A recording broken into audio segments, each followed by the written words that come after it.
Well, I mean, now that we have the spot Bitcoin ETF in the US that's been approved, what's next after that?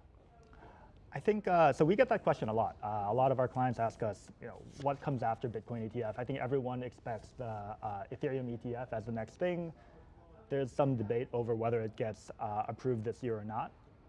For us, we often say that the staked ETH ETF is the more obvious next thing, although it probably won't be an ETF. So we offer that staked ETH product as a private fund. And on top of that, I think the obvious next step after that is an index fund. Most of finance seems to invest within index funds, and it gives you good diversification benefits, right? So we actually offer a CD20, CoinDesk 20 index fund as well, which is a great way for us to be able to give customers a way to say, hey, we know that Bitcoin ETF is a thing. How do we front run the next opportunity? And it's usually ETH ETF, ETH staking, followed by index fund. Yeah, so it's almost like you have to play chess here, Aaron, versus checkers, and figure out what's going to be next in the industry. And you noted that this market's strong in 2024. We're starting to see some regulatory clarity, and just the structure's evolving in general. So with the Bitcoin ETF, we saw an opportunity by which institutions can participate in the space in a compliant way, where they don't have to fear some sort of regulatory, backlash. And by being able to generate those revenues compliantly, I think they've whet their appetites.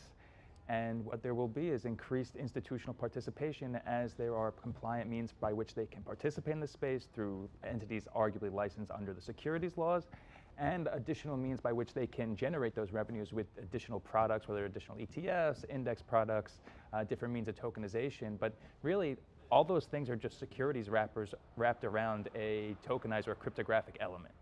And by having a securities wrapper, you eliminate a lot of that regulatory or compliance concern, which would then allow those institutions to feel more comfortable participating in the space, and you have a positive cycle going on there. Right. And tokenization too. I mean, you believe that that's a potential product that really could go mainstream, and we're starting to see tokenization of real-world assets. Yes, I would say with the ETFs, it's simple. It's a simple structure. It allows access to an audience that couldn't access it before.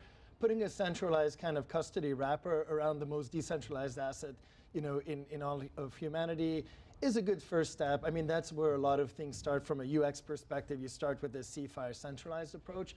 But actually, Leo, you had a really great article that if you just kind of wrap things and wrap other things and then wrap them, it's not necessarily better, especially when fees are being extracted at every level. So I think this is a good first product, but it really just barely scratches the surface of what's possible with Bitcoin and with crypto generally. Right.